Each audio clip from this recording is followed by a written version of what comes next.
Oh no, it's the phone.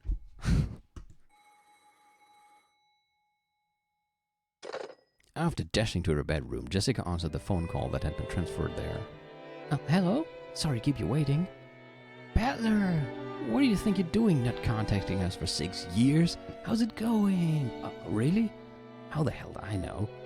Shut up. So that means you'll be coming to this year's family conference, right?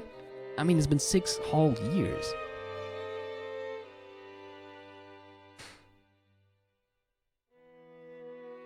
Five businessmen in expensive suits were visiting in the parlor, giving Klaus and Natsuhi a progress report on their business. Spread out on the table were the blueprints and designs for a building, as well as documents related to expenditures and the like, so packed that even a teacup would have gotten in the way. Officially, they were here to give Klaus a progress report, but in actuality, Klaus had called them all the way over to Rokkanjima so that Natsuhi could hear from them directly. This was because Natsuhi needed to hear someone other than her husband explain what condition the business was in. In other words, even though another family conference without Kinzo was approaching, their business had not yet earned them any money. After telling the guests to wait for a short while, Klaus took Natsuhi out into the hall and once again summarized the situation. In short, they say the work is proceeding even better than we imagined. This is where my personal connection to the governor really starts to pay off. By now, it's absolutely impossible for this cat to get away from us. To the contrary, it's growing so big that in one go we'll be able to regain not just that power of attorney, but everything we've lost up to this point as well. Something tells me it's not going to go as he plans. Klaus spoke passionately. This made it seem all the more suspicious to Natsuhi, but this time at least she had to admit that everything really did seem to be going well. Certainly this business Klaus boasted of had expanded in scope over the last year and was promising an even greater payoff than had been anticipated initially. Whether it would prove to be a winner or not, investors had gathered around it and they were rapidly gaining funds. This must be what they mean when they say money summons money. It was probably the greatest success of Klaus's life so far, which means it must probably be a lie. Nor probably would be his greatest success yet. That point was where Natsuhi's misgivings lay. True, it was certain that as Klaus had said they wouldn't lose this catch now, however the fish on the line had gotten too big. We'll definitely be able to reel this fish in. There's no need to rush. It's such a success that I wish I could show it to father if he were still alive. Yes, I know. However, I believe you made me a promise last year. You said you were sure you could manage something within a year. A pained look rose to Klaus's face. They certainly had hooked a fat fish that guaranteed great success. However, it would require an appropriate amount of time to reel it in. I was just wondering, was Goda there as well when they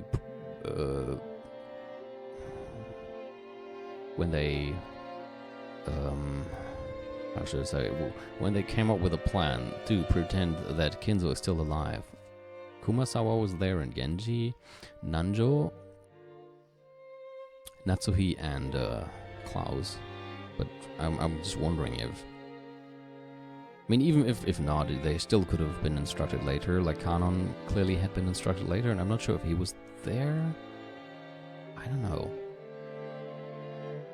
Because I'm just trying to think if maybe when Kumasawa and Goda... In episode 4, when Kumasawa and Goda came to the guest house and claimed that all the terrible, super magical things had happened in the dining hall, if they were in on everything, they could have just pretended. Kumasawa was, but I'm not sure about Goda right now. Natsuhi pressed Klaus, asking if there was any way for them to make money before this year's family conference, but Klaus kept saying that he needed just one more year. Klaus planned to use this unprecedented success to catapult them into further challenges in the future. Because of this, he didn't want to do anything that would raise suspicion by making it seem like they were rushing to get money. Certainly, fortune tends to turn against people who take it for granted even in the slightest. Anxious beggars never prosper. On many occasions before now, Klaus had gotten cold feet and sold off businesses that would surely have brought in a profit that had he just waited and had in effect given away his winning picks. Natsuhi also knew this. She knew that guts were the thing her husband lacked most. That's why she was unable to refuse when Klaus said he wanted to prudently wait just one more year.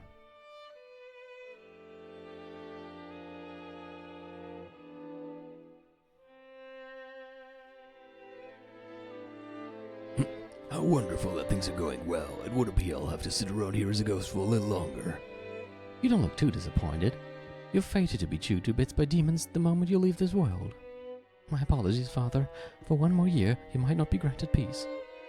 It is fine. Fear not, Natsui. I am no longer the Shinomiya family head. The ghosts of the study should obediently follow the current head's commands. I've taken a look at Klaus's charts, and they aren't bad at all. Even from your perspective, Father? They're pretty good even from my perspective. Everyone is confident in victory, gathering together a significant quantity of magical power. As a result, that victory is growing ever deeper, involving more and more people and magic, beginning to create gold, a perfect embodiment of classic alchemy. If you've earned even the Golden Witch's approval, that is very reassuring. Rejoice, Natsui. This business of Klaus's will save the Yoshinomiya family from its crisis without fail. Thank you very much. And if you would once again... Indeed, we'll have to overcome one more family conference, won't we? Yeah, that one is gonna be a huge party for everybody. Yes, I think things went well last year, but imagine some of the relatives will find it suspicious. I think this year's conference will be a critical time. It will be critical in many ways. During last year's family conference, you were correct to predict that the same thing might have to happen again.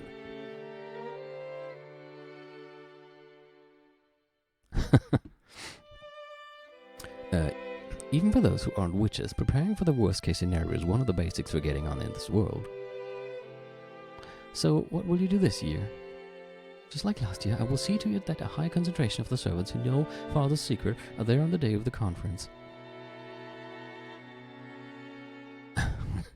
Yeah, he does seem a bit less crazy. But I guess that's because she is imagining him right now the way she wants him. Is it? Some of the relatives may already have noticed that Father isn't around. A careless show might actually put us in more danger of exposure. Indeed. It is said that too much is as bad as too little. Then what will you do? Unlike last year, I think we'll go with a plan that has you staying inside your study until the end. That will be suitable. Barricades are straightforward and simple, a final trump card.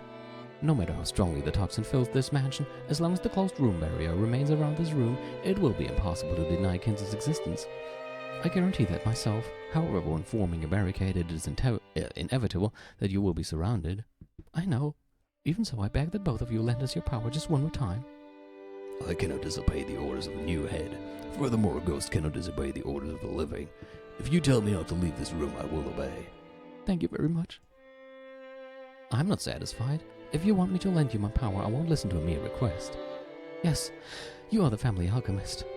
So I won't ask you to help. I order you to help. Your magic is the one thing we can rely on. Use that power to create an illusion of Father just one more time.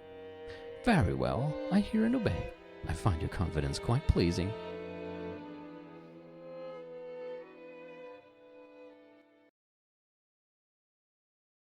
From the shadows of the study, Bella watched the exchange between these three. I see, so we've made it to this year's family conference. Grandfather was in a bad mood, so he shut himself in his study and didn't appear in front of anyone. Natsuhi spoke boldly about how she would somehow overcome this year's crisis and protect the Yoshinomiya family's honor until the end, while Kenzo praised her, saying that her plan looked promising. Beato also praised her, saying that Natsuhi's dignified confidence was even more well-suited for the headship than Klaus's. However, right now, the true number of people in this room was... The moment I thought that, no, just because I thought it, Beato grabbed her chest and moaned. Don't worry, this is still outside the game board, so I won't deny you or grandfather over there. I put my hand on Beato's as she tried to hold back the pain deep inside her chest. I've already told Bancasto, the 2-day period of the 1986 family conference is all I need to deny the illusion of the witch. In the last game you said and read that grandfather is dead at the start, time for all games. However, you never mentioned whether grandfather was alive or dead before the start time of the games. In short, even if grandfather exists in this place right now, that doesn't create any contradictions. My hand touching her let off a faint blue light, which seeped into her chest. That light tenderly wrapped itself around the splinters in Beato's chest.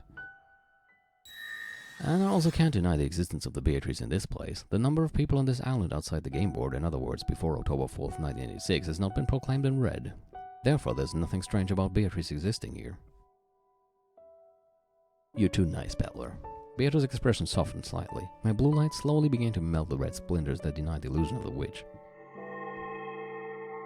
Beato still wore the same sad expression, but she lifted her face and looked me straight in the eye. Though she was silent, her eyes told me that her pain had subsided. The feelings that showed in her eyes were gratitude for taking the pain away. An appreciation, or was it surprise, for leaving even a tiny bit of leeway for witches to exist? Bella might be a massive idiot. It's not the first time I'm thinking that. Unable to look directly at those pure eyes of hers, I reflexively averted my gaze. Don't get the wrong idea. I don't plan on accepting the existence of witches or surrendering. I just want to let that part slide and fight stoically so that I can win this game against you. I have no desire to bully you outside the game board as well. I mean, that's an honorable attitude to have, I guess. Beato hung her head. I was still facing away from her, however we waited wordlessly for a while, my hand still on hers. By now, no one would believe that this sad-eyed woman was the same person as that prideful Beato, so I asked once more. Even though I said it aloud, it wasn't a question to her, I was asking myself. Just what in the world were you thinking? That's right. Even though this is Lambda's game, I have to find you here. I have to find what you thought and what you were trying to do. Oh, he's talking about the moves she made again. Very soon this game will also reach October 4th, 1986. The 5th game will finally begin. Can we not just go through game 1, 2, 3, and 4 again instead of have a 5th game? And this time I'll reach the end. The end of the journey. I guess we'll do both. I'm pretty sure. I'm not worried about the surface level stuff like murders and tricks. What did you, the Golden Witch Beatrice, think, and why did you do what you did? What were you hoping for? That's what I'm gonna find out. That's right. I already know how I can reach the end of the journey. It's been made clear to me since the very beginning. This time I'll spin the chessboard around. I'll read this tale not from my side, but from yours. And this time I'll understand you. I'll pick my way to your heart. I won't let you feel pain. Don't worry. I won't let those witches use you as a toy anymore. Beato looked up at me again and gave a small nod. That's right. The position of Game Master might have been snatched up by Lambda Delta. However, as long as I continue this contest with the intent of fighting against Beato, our fight will continue no matter who controls the game board. Very soon the curtain will rise on our game.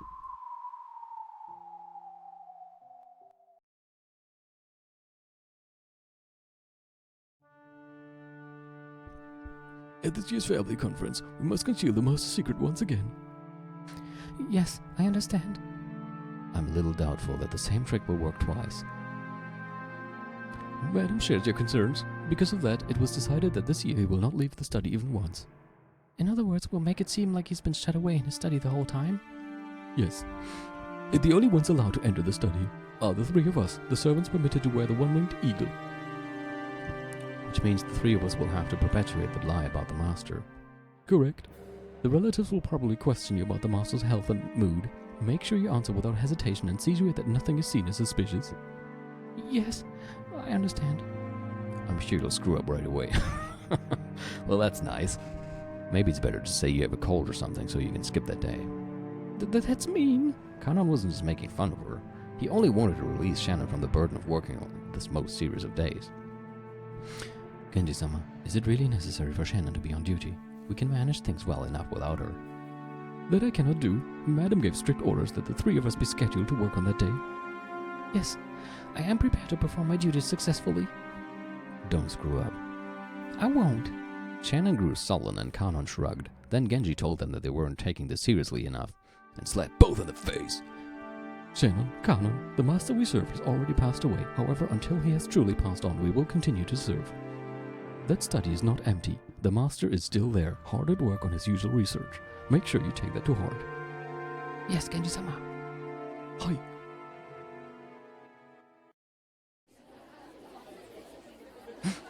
Food! Father's already passed away? That's insane. Settle down. It's only a possibility. It's well known that Takeda Shingen said in his will that his death was to be kept secret for 3 years. Know about that? Oh, Takeda Shingen was name rings a bell, but I can't put my finger on it right now. Is that how it went? My Japanese history isn't so great. At the time, Takeda was in the middle of a war with Oda and Tokugawa. Oh, right. If people learn about his death at a time like that, it probably have had a bad impact on the war. Because of that, he left a will saying that his death should be kept hidden for 3 years. You fight him in Neo. I would never play that. Hideyoshi did the same thing, right? He totally suppressed information about the death of his master, Oda Nobunaga, so that the enemy wouldn't find out. quickly made peace with Mori and defeated Akechi in the Battle of Yamazaki. On the other hand, Shibata Katsuye failed at this. The enemy Uesugi learned of Nobuyuki's death, so Shibata had to deal with an unexpected counterattack and got slowed down. That's why later on he suffered a great loss against Hideyoshi in the fight for the succession. Hideyoshi, who had a strong fascination with the commanders of the Sengoku period, would always show off his knowledge when he got the chance. And he has a fitting name to go with it. Wincing slightly, Eva made him get back to his point. So basically the whole time since last year's family conference, I felt as though something was strange. You mean the time when Rudolph and I were talking about the inheritance and father heard us from the hall? That's just it. Natsui-san and the servants kept saying father was here or there and that he seemed to be in a bad mood, but not a single one of his relatives saw father right. If what you're thinking is right, what does that mean? Does it mean Nissan is trying to keep all of the inheritance for himself? It's interesting that they already, well, on to them at this point. I thought it was just Kiria, since she is very smart anyway, but it seems that Hideyoshi and Eva also became suspicious. Of course, hiding someone's death is a very dangerous thing to do, and all things considered, I'm not sure Klaus-san will be willing to do it just to have the inheritance to himself, but it is possible. Well, it is true that Nissan has always been greedy. He always used to take things that were meant for all of the siblings, keeping them all for himself. Klaus-san is supposed to be the richest of the siblings. Klaus-san's scheming to keep the inheritance all to himself, to the point of accepting the risk of hiding father's death. Sounds a tad unbelievable to me. Even so, last year's family conference was so strange, I can't help but wonder. I like this song as well. Eva and the others were painfully aware of how reckless it would be to try and see Kinzo when he was in a bad mood. So during last year's family conference, once they heard about Kinzo getting into a terrible mood, they never made an attempt to contact him. That was why, to this very day, they hadn't found it suspicious that Kinzo had never appeared. It certainly is worth suspecting, but I wonder if Nissan really would do something as appalling as hiding father's death. For all his pride, that man has a coward's side to him. Would he really make such a once-in-a-lifetime bet? Either way, it'd probably be a good idea to make sure we get a chance to meet with father during this year's conference. Yeah, about that. It's gonna be difficult. He's fucking dead. The rumors are really bad. Sounds like Aniki's business is failing even worse than we'd imagined. Like he's taking massive losses and he's giving it all he's got just to try and cover it up. That'll make it very difficult to borrow money from him. Yeah, I could cry. Wouldn't being in financial stress also weaken Klaus-san's position in certain ways? Weaken his position? Well, investors tend to have a keen eye. If they hear that he's actually low on funds, they wouldn't want to have anything to do with him. I guess trust is the most important part of that business. Kiria smiled thinly. Rudolph was taken aback by that smile. I know it's not the case, but the background kind of makes it seem like they're just casually floating in mid-air in the night sky having a casual conversation. Kiria smiled thinly. Rudolph was taken aback by that smile. He'd figured that his plan, which involved raising money to get him out of his current mess by borrowing from the affluent Klaus, would all come to nothing now that the new Klaus himself was in financial trouble. Confidence in Klaus-san's abilities might be a requirement for his own business in the future, but it isn't necessary for our future. Are you suggesting that I blackmail him? I wouldn't want to if it were me. For one blood sibling to take another one down is no laughing matter. And yet you laugh. Rudolph felt a shiver go up his spine at Kiria's cold smile, and also because he was flying in mid-air above Tokyo. At times, Kiria was able to throw away all compassion and think in an extremely ruthless manner. Whenever he saw that Rudolph knew he'd never like to have her as his enemy. I'd rather not threaten Oni-san if we had any other way to get money. If there were another way, we wouldn't be worrying. Don't you think it's a bit pathetic to waste time worrying about a problem when you have no other options? Rudolph stopped talking, folded his arms and lowered his gaze. He still felt some of the terror he'd experienced thanks to Klaus's violence when they were young. And now that same Klaus was the one he needed to threaten.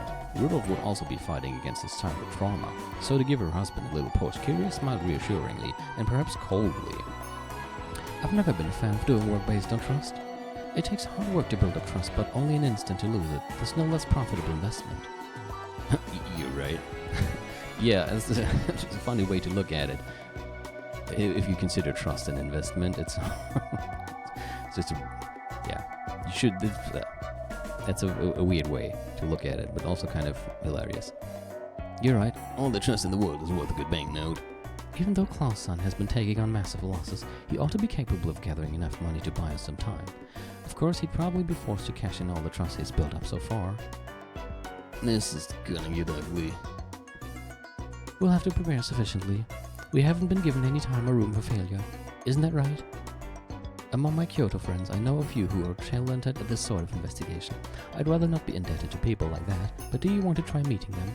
You can't expect people like that to offer you receipts, but I'm sure they'll dig up something that makes them worth this investment.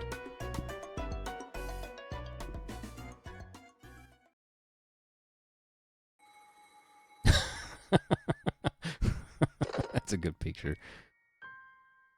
Gotta send that to Zimon real quick. Aaron, Zimon, I'm sure you're not looking at the chat. So Aaron just mentioned, Aaron just wrote, since you mentioned it looked like they were floating, and then sent me this picture. It's pretty funny. Okay, back to the stream. Yes, Maria's doing well too. That's none of your business. Thank you. Huh? Well, I'll have to look at my schedule. Rosa was talking to Rudolph over the phone. Rosa rarely received calls from her older siblings, so she braced herself for something serious. Stupid picture. Well, truth is, I want to have a little talk about the next family conference without Aniki. Hold on, who's talking? Oh, I guess that's Rudolph, and then Rosa answers, Between you, me, and Eva Nesan, sounds like a headache.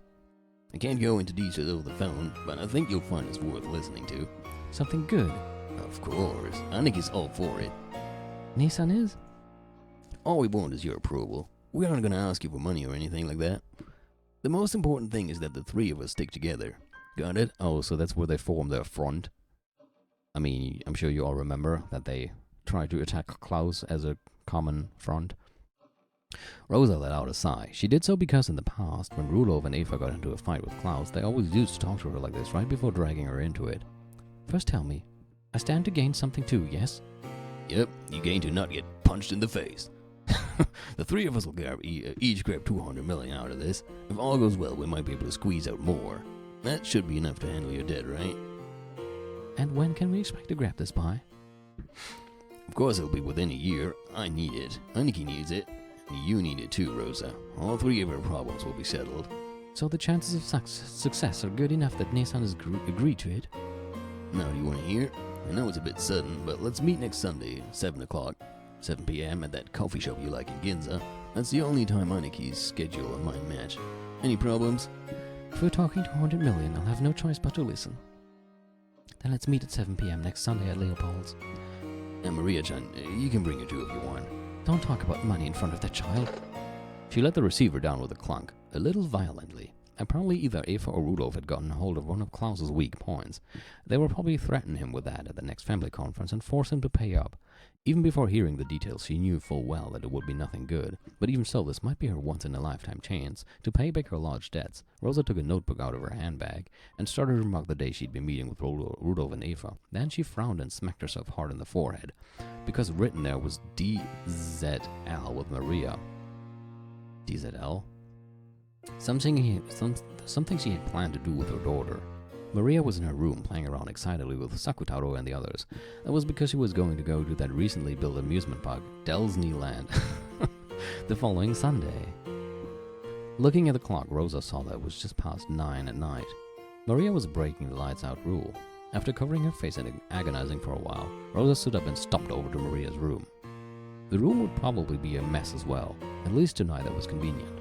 As she stood outside the door to Maria's room, listening to the happy laughter seeping through, is she going to use that now to say, "Oh, because you didn't go to bed early enough and didn't clean up your room, we're going to cancel at Disneyland"? Rosa's face twisted in anguish once again, and she looked at the floor. Then when she raised her head again, her brow was furrowed and her face had become... had become something not good, I suppose. Hello? Hello? I want to scroll back. I wanted to see what her face had become. Can you please give me scroll back time? An ugly expression of anger. Okay. The weather wasn't that great. According to the weekend forecast, a certain tropical cyclone would likely grow in a large typhoon. If unhappy premonitions tend to be right, this year's family conference will probably take place in an absolutely horrible weather. Yeah, that won't be the only horrible thing about it. No, I wish a typhoon large enough to stop all boat travel would seal up Kenjima away forever. If that happened, I'd be able to hide Kinzo's death as long as I wanted. If only the typhoon would keep them at bay forever. Natsuhi let out a deep sigh. Just doing that made her headache throb. As the day of the family conference approached, the intensity of her headache just kept on increasing. At that time, the phone rang. Natsuhi turned the TV off and picked up the receiver. Hello? I apologize for calling during your rest. It is Genji. Something the matter? There's a phone call for you from the external line. However, they will not state their name. Huh? They aren't saying their name? Yes. The person in question said you would know when you spoke with them. What should be done? It might be a prank. What did they sound like? I believe it was a young man. Any idea who it might be? A young man? Natsuhi didn't have a clue who that might be. Neither do I. In the first place, there was no one amongst her acquaintances who would do something as rude as refusing to say their name. And on top of that, a young man? Is it the real Battler? I mean, we still haven't gotten to the whole part where it was mentioned that we were Battler, but also not Battler. As a wife, she must avoid any contact that might be considered suspicious with anyone other than her husband, much less a young man. As soon as she thought this, the phone call suddenly seemed like something dirty. But despite that, she also wanted to know what they wanted to tell her. Could it be some kind of trouble related to Klaus's business? What if there was some particular reason they needed to talk to Klaus's wife instead of Klaus directly? No matter what it is, it's my duty as a wife to listen and report to Klaus. If it's some bizarre threat, I just have to firmly refuse and inform Klaus that I received such a phone call. If it's something offensive, I just have to tell Genji to never send me anonymous calls again. As Natsuhi thought this, just as Genji was suggesting that he hang up on the man, as though that's what she'd naturally choose, she told him to connect her to this person. She then set the receiver down. After a short while, the phone rang again. Hello? This wasn't the internal line. It was the external phone line which Genji had redirected to her, so it should already have been connected directly with the mysterious man. However, the person on the other end didn't respond. Not liking this at all, Natsuhi spoke one more time, sounding displeased. Hello? Who is this? Tell me your name. She heard something that sounded like a sigh. She gulped reflexively. After remaining silent for a little longer, the man finally answered. It's been a long time, huh? That was the first time the man had spoken. Just so long has it been? How many years? What are you talking about? Who are you? The voice certainly did sound like a young man's, but it's hard to learn much about someone just by the voice over the phone. It sounded like a young man, but it might actually be a middle school-aged boy, or a man in his prime who still had the youngest voice. No, wait, it might be too soon to be sure this is even a male. However, one thing was certain. Natsuhi could think of no one who would speak to her in an overly familiar manner like this. It would be easy for me to tell you my name, but that would make me very sad. I don't know what you're talking about. Who are you? And what business do you have with me? If you can't tell me that, I'm not interested. I'm hanging up. What I want is for you to remember. And what is that? What is it that you're telling me to remember? I don't know you, so I have nothing to remember. Please do not say that. I am your... What? I'm sorry, what?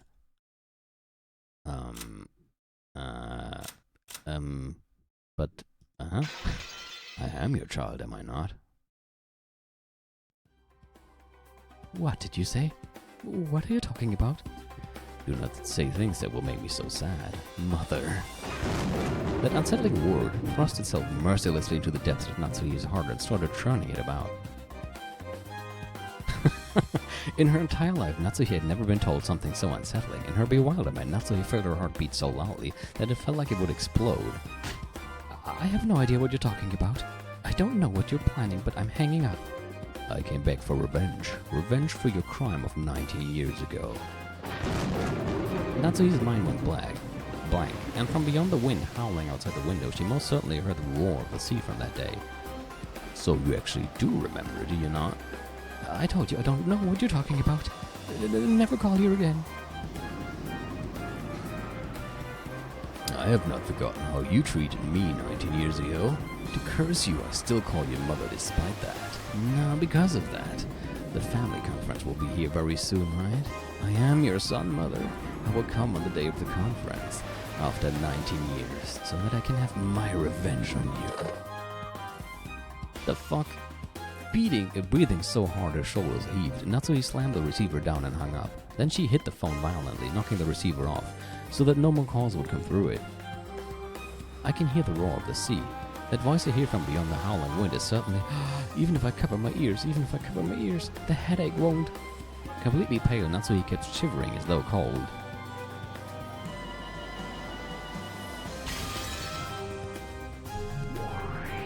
Lambda, are you there? Yes, I'm here. I'll pin you where you want me to be, Burn. Then crawl into the cupboard on the kitchen floor, or in a jar of rice bran paste if you like. Oh, you're gonna dip me in bean paste and bite into me? Ah, but then I'd rather you dip me in honey.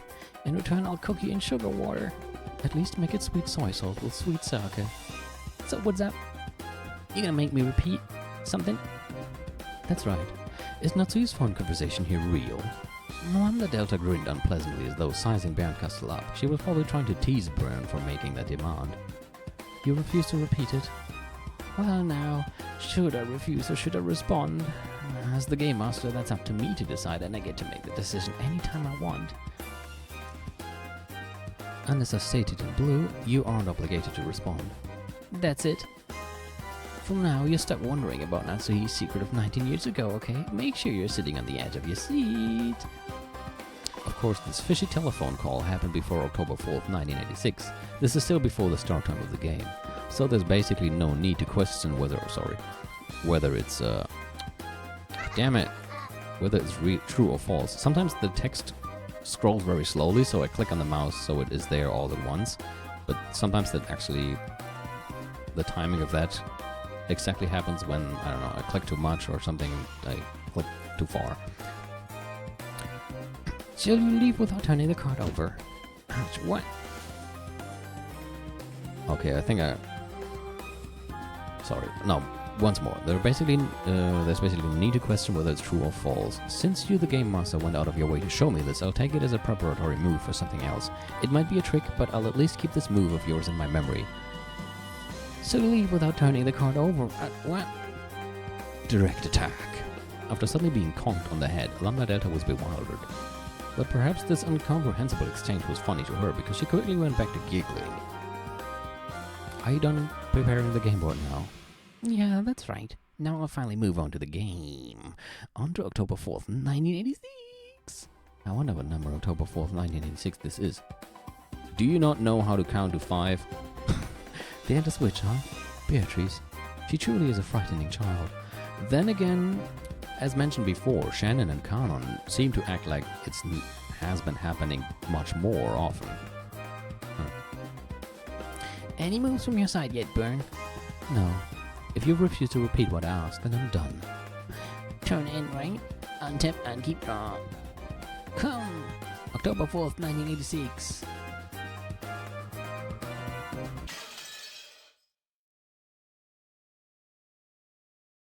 As long as it's not Santa coming again. That's Magic the Gathering. They'll play that. But I'm sure it's fun. Oh yeah, the first day, October 4th, 1986.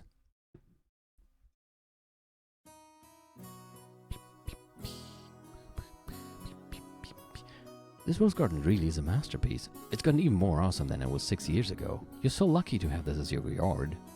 Are you kidding? For me, it just makes it a longer walk to the harbor, and that's a real pain. Oh, come on. I don't think I would tire of that. Lots of pretty luxuries exactly worry.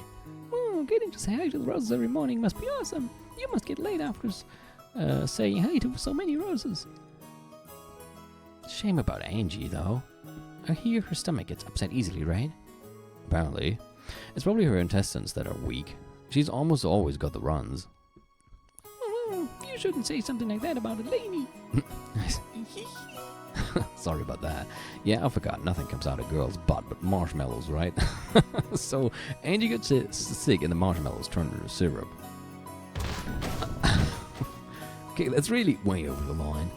George and Jessica slammed a knee and a fist right into either side of Bettler's gut. You know, you could have just told him that it was out of line. You didn't have to fucking beat him up like Yakuza. The smack thud was probably the sound made when his knees hit the ground as he fell over. Normally, Batlap possessed the good sense you'd expect of an 18-year-old man. So if he's 18 years old, he cannot be the mysterious phone caller, can he? Unless the mysterious phone caller then erased all his memory and made himself believe he was 18-year-old Balor, but how would that make any sense, and why the hell would you do that?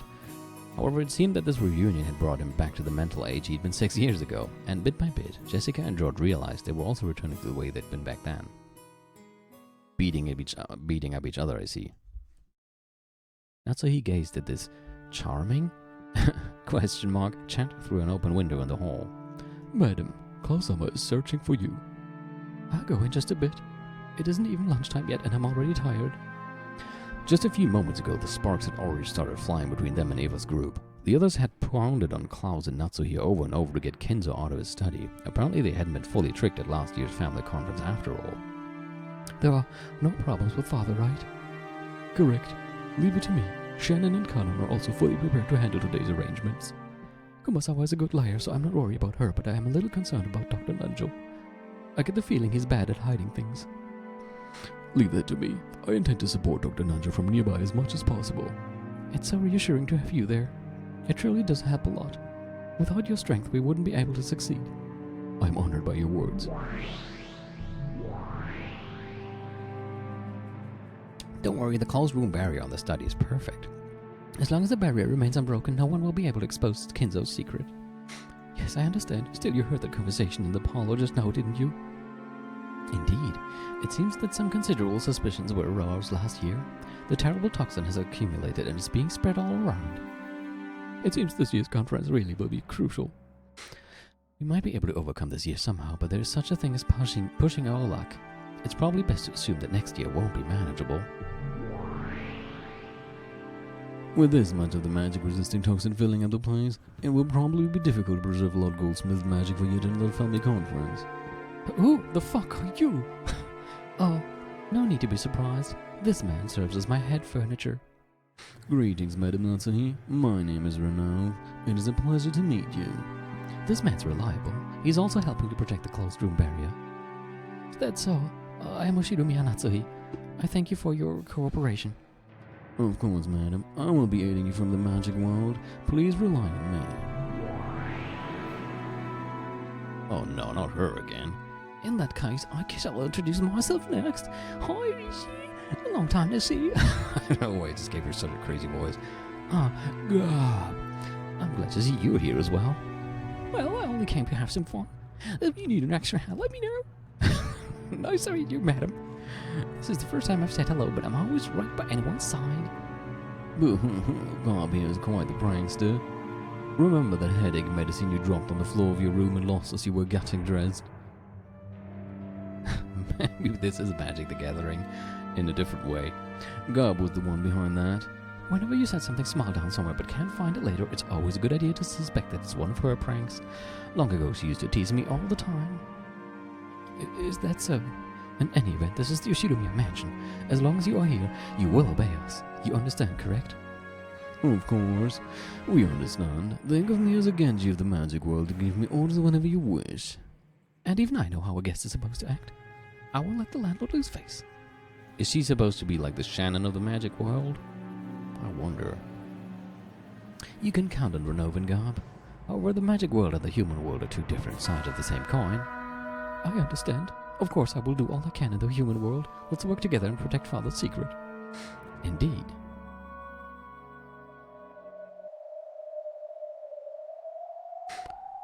This happens every time. Looks like we won't get anywhere until the next day. Well, sure, October 4th is like a prep turn for me. If you don't feel like doing anything, why don't you just sit around until October 5th?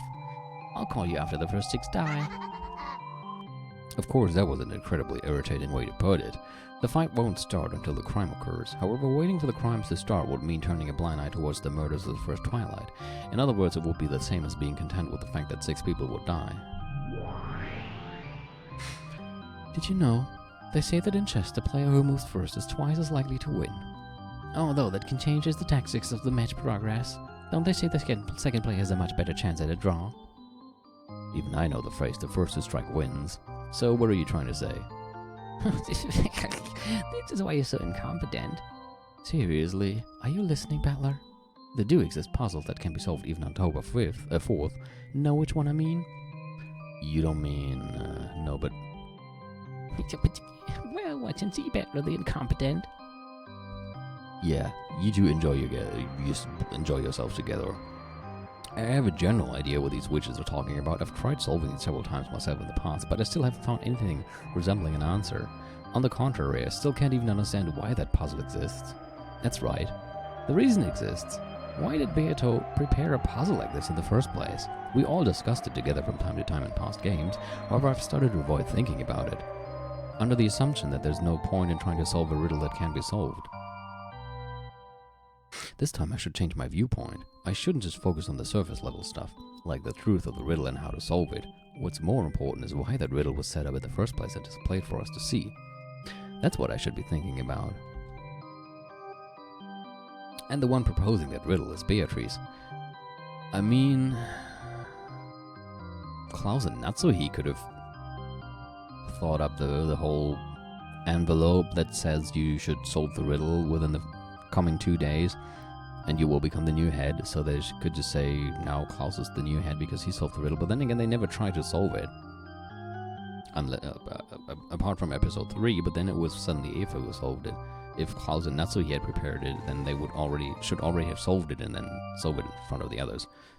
So that doesn't make sense. And I'm not running the riddle is Beatrice. Even if I can't solve it, I should be able to try and figure out what Beato was thinking when she showed it to us. Okay, this time I'm spinning the chessboard around. The witches keep calling me incompetent. Let them laugh. They aren't my enemies. I'm continuing our match, Beato. Also, webcam Chan is afraid again. Shivering.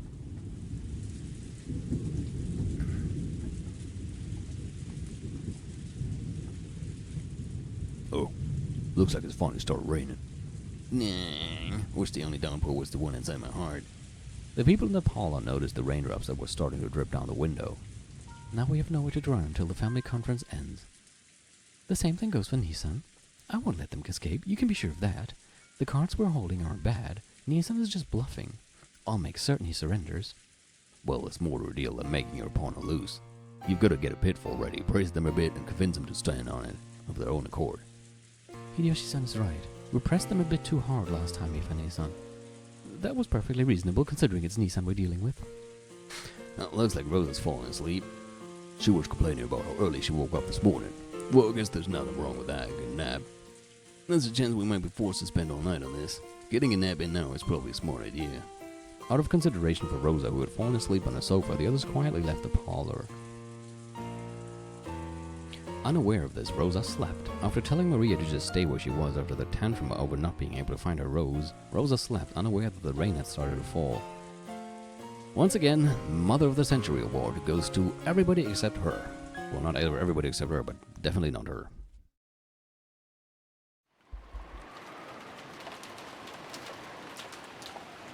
Are we going to see who actually gives her the envelope? The rain poured down as though it had been saving up for this moment. Of course, Maria noticed that the rain had started falling and was soaking her to the bone. However, that just made her even more stubborn. Unable to find the poor, slightly unhealthy rose that she herself had marked, she just couldn't stand having that search be interrupted by something like the rain. So the more the rain fell on Maria, the more stubborn she grew as she wandered through the rose beds. And as she did, from behind Maria's back came a patter, the sound of approaching footsteps. Then the footsteps landed in a puddle, making a small splashing sound that Maria finally heard. However, even a slight distraction of that sound irritated her, and Maria ignored it. Hello? Maria turned around bewildered. After all, that voice was one she didn't recognize at all, and the sealed of Rock and Jima, that voice belonged to no person she knew. Achievement unlocked, you're not alone. Okay, it can't be him, because he's here. Too bad. So our cross-dressing Genji theory falls apart? Well, who's to say he doesn't still cross-dress in his own time? Klaus-sama, madam, I was looking for you. Something important has come up. Klaus and Natsuhi had been privately discussing what should be done next in a deserted corridor on the 3rd floor. Genji had searched everywhere for them. What is it? It must be something more urgent than a few sheets getting soaked in the rain. What is it? Has some sort of blunder been made? A short while ago, someone arrived at the mansion, claiming to have drifted here after an accident at sea. What? Klaus and Natsuki couldn't help but go wide-eyed and stare at each other. Is it gonna be the girl we saw? Who is probably Bernkastel as a piece on the board? I mean, before the intro, I think we saw her speak. So we have to have the blue-haired girl somewhere. This was the first time they'd ever heard of someone coming to this island uninvited. Someone drifted here?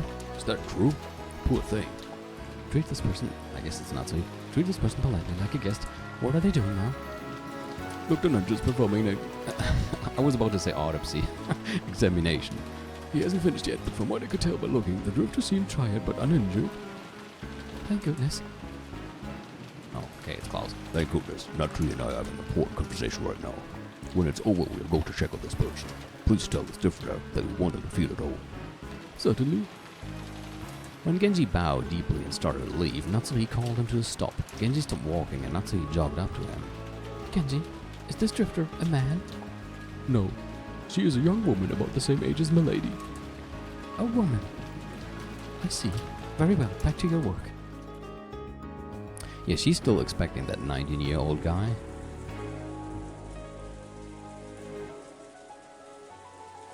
Or maybe even older than 19 years old. I mean, he just said he didn't forget what she did 19 years ago.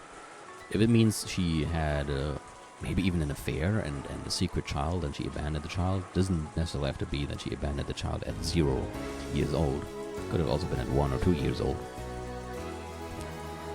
But I don't know, not really. The parlor of the mansion was bustling. The adults gathered, worrying about the health of this sudden guest. Well, if she was able to walk all the way to the Rose Garden by herself, her life probably isn't in danger. It always helps to be prepared. It's probably all thanks to the life jacket. Without that, she might have drowned. What kind of girl was she? Older or younger than George or Jessica? She was younger than Jessica. She wore a life jacket and swimsuit. It looked like she was all tired out. If she washed up somewhere near the harbor, that must have been a rare bit of luck at mid-disaster. It would have been terrible if she landed on the opposite side of the island. Or would it? Still, you have to feel sorry for her. With this weather, the boats won't be coming. I imagine she'll also be stuck on this island all day tomorrow. At that moment, the door clunked open and everyone looked in that direction. Would anyone like some tea? It was Goda and Kanon, with the latter pushing a serving cart laden with a tea set. Goda understood well that doing a little extra at times like this would earn him points. This is not an RPG, Goda. The relatives, hungry for information, crowded around Goda. He ordered Kanon to serve the tea and became the sole object of the relatives' attention. What a dick, again. Goes in there to boast and earn some points and then let somebody else do the dirty work. I mean, I've grown to like him at this point. At least more than before. But I still think that's a dick move. Goda-san, how's that kid doing? Does it look like she's okay? Well, I don't know about that. But there's no need to worry. Dr. Nancho's giving his full attention to taking care of her, and Kumasawa and Shannon are with him. Please have no fears. Why not relax with some black tea for now? Come, Kanon-san. Quickly, serve it. You just do it yourself, you fucking asshole. Kanon knew this tea was just Goda's way of earning points, so he lined the cups up with a slightly sullen air. I heard what you said, and that helped too. It's okay. You can just wait there, Maria-sama. I want to serve tea too. Didn't you talk with Dr. Nanjo? Did he say anything? Yes, when I met him a short while ago, he said that there weren't any serious external wounds, from what I could tell at a glance.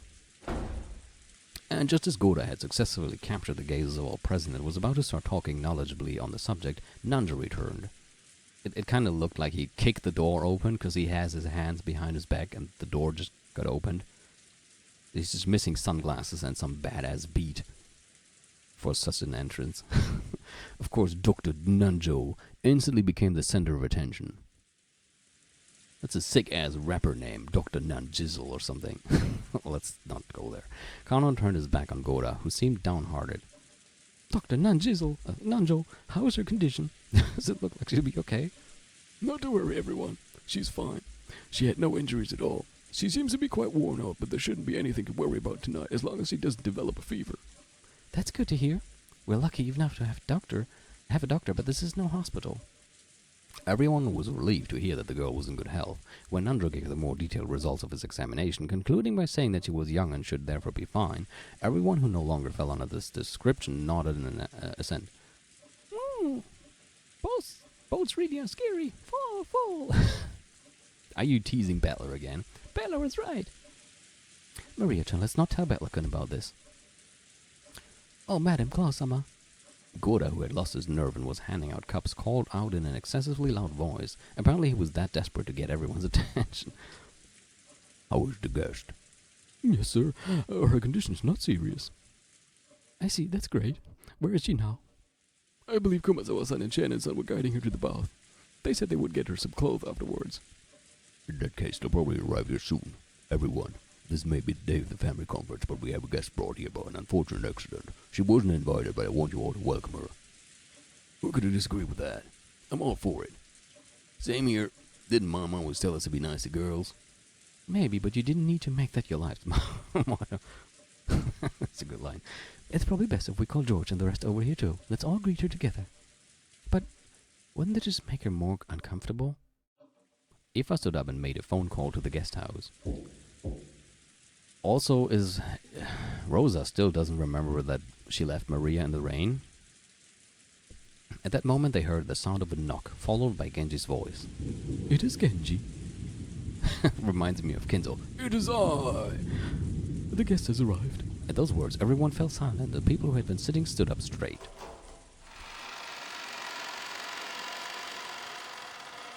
Genji came in first, opening the door slowly, then moved off to the side, bowing deeply and urging the guest forwards.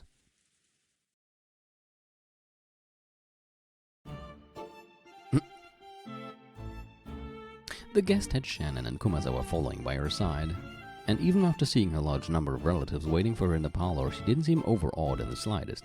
Just this single point showed that this girl possessed a dignity appropriate for a guest invited in by the Yoshinomiya family. Furudo-sama, allow me to introduce you. This is the representative of the Yoshinomiya family head, Yoshinomiya Klaus. Welcome to Rokajima. Though you arrived due to an accident, you are a guest of the family. We welcome you. Please make yourself at home and relax however you please. Thank you very much. Allow me to introduce myself. I am called Furudo Erika. Well, isn't that a weird coincidence that she also has a kind of Western name? Also, they used the old katakana E here. That's interesting. Which is like a... Isn't that like ye, actually? I forgot. Learned all that at university, but... Fururo Erika fell from the pleasure boat Eternal Maid 2. What do you mean pleasure boat? That sounds kind of... I'm not sure I want to go there.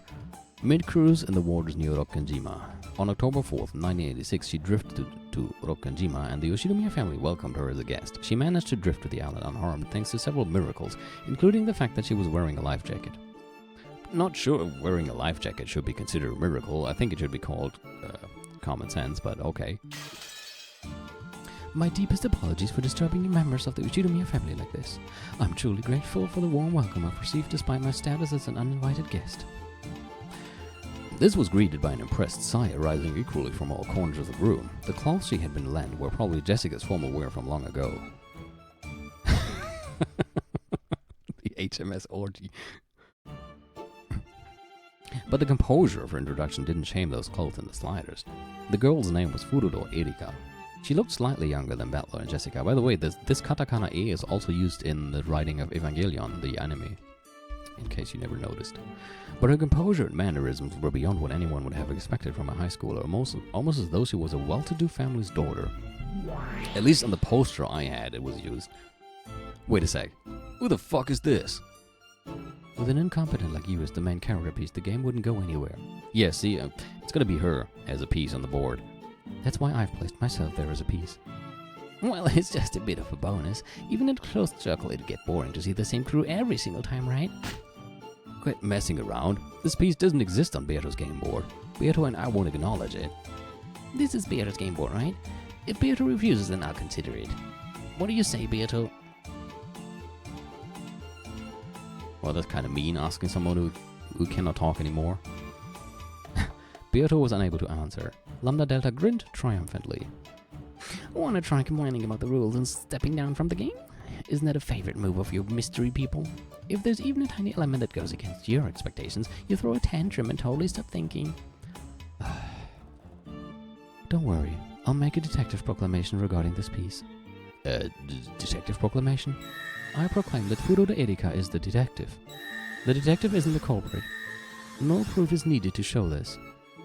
In short, there is absolutely no need to suspect this girl. Even if she appears as a human piece from now on, you can build theories the same as you always did, get it? That's Nox 7th, right? It is forbidden for the detective to be the culprit. There was an exception clause in the original, but for this game the detective isn't the culprit. It has been proclaimed in red, so you don't need to consider the exception. I hate word games, so I'll say this in red too. Furuta Erika is not the culprit. Repeat it. Furuta Erika had no influence on any of Beato's games before now. Sure, no problem. Furuta Erika had no influence on any of Beato's games before now. She's nothing more than an extra character who appears for the first time this round. She does not exist in the worlds before this one, nor does she influence them. So what does that do to the number of people on this island right now? Of course, it's +1 from the previous number. But don't worry, Furuta Erika only increases it by 1 person. Besides her, the number of people on this island is exactly the same as it was in the previous games. So, I mean, okay, it makes sense. It's just gonna be Ban Custle as a piece on the board who is going to help us because Battler is too dumb to do anything. At the time, the sound of people dashing down a corridor could be heard. It was Battler, George, and Jessica who had come from the guest house after being called here by Ava. They immediately spotted a guest they didn't recognize and their eyes went wide. Whoa! Who are you? Oh no, Battler's lowly side is is going hard. A guest! She came by falling. What? Fall? Genji-san, who's this person? This is a guest Furuta Erika-sama. Furuta-sama, this is the daughter of the family, Jessica-sama, along with the cousins George-sama and Bedla-sama. Nice to meet you. I'm Oshidomiya Jessica. Hello. My name is Furuta Erika. I am very pleased to meet you. Though Battler, George, and Jessica didn't have a clue what was going on and were utterly bewildered, they each introduced themselves. Jiku Shokai time. Isn't that convenient? This way the number of people is clear. The people in the guest house have joined up with the rest, and now all of the pieces except for Kenzo, all of the humans have gathered in the parlor. Looks like it. In other words, the number of people in this parlor now is equal to the total number of people on this island. There were supposedly 18 people on the island, but since Grandfather's actually dead, that became 17. And now 1 piece of Band Custles has been added. The number of humans on this island has returned to 18. I glance around at the humans in the parlor. The guest, Furuta Erika. And behind her, Kumasawa-san and Shannon-chan. Off to the side was Genji-san. Uncle Klaus and Aunt Natsuhi were welcoming the guest. Goda-san immediately started showing off, and Kanon-kun was being unsociable, wearing his usual blank expression. There was Dad and Kiryu-san, Aunt Eva and Uncle Hideyoshi, Aunt Rosa and Maria, and Dr. Nanjo. Then on either side of me were George Aniki and Jessica. This is everyone, the true number of people on the island at the moment. Well, all of us are Oshidomiyas. Please don't feel obligated to call us by our family name. I'm George. And I'm Battler. Nice to meet you. Thank you very much, George-san, Battler-san. I'd be pleased if you would call me Erika. Nice to meet you, Erika-san. It was decided that Erika would be welcomed like a guest, and allowed to borrow the bedroom next to the cousin room on the 2nd floor to the guest house, 1 more to play Mortal Kombat with. In front of all the relatives, she had seemed dignified and a bit stiff. However, as she talked with George and Jessica, her expression began to soften gradually. And so, the detective Furuta Erika was placed on the game board. Bit young for a detective, aren't you? Then again, some of us know Persona 4, so you don't have to be old to be detective, right? Even the blue hair is fitting, if we think of Persona 4. I'm surprised Jessica's old clothes suit her so well. Kumasawa made the decision on her own to use Milady's old clothes. Please forgive her. The clothes Erika wore were Jessica's old formal attire. Though the guest possessed dignity that would put most adults to shame, her body was still physically similar to a middle schooler's. How can I forget Detective Conan? Well, I never watched Detective Conan, but now that you mention him, yeah, he does have blue hair as well. Jessica's old clothes fit her perfectly. Not to worry. They match this guest perfectly. If she likes them, we might even let her keep them as a sign of friendship. Oh, that was not so easy, sorry. Certainly. Thank you very much. Have you contacted the police and her family? Yes. They seem to have been quite distressed. Yeah, no shit, Sherlock. Your fucking daughter just falls from a ship. You'd think they've been partying? I mean, if they are Rosa, then they might have, but...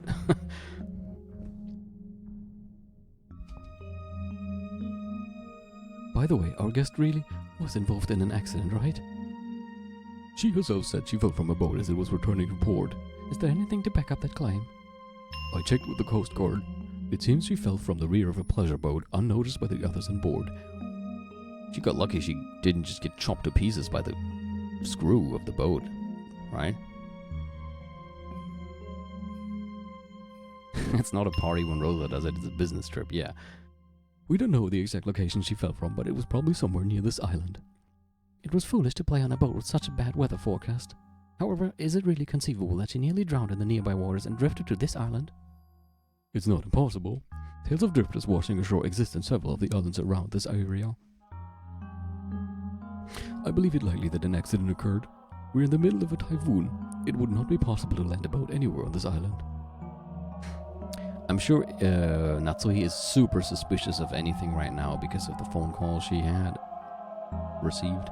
Genji had already considered what she now suspected. Natsuhi probably suspected that this mysterious guest who had arrived during the already high-stress family conference might be the agent of some conspiracy. So Genji had already checked to make sure that the accident was real, that Furudo Erika was her real name, and that there was nothing suspicious going on. I understand.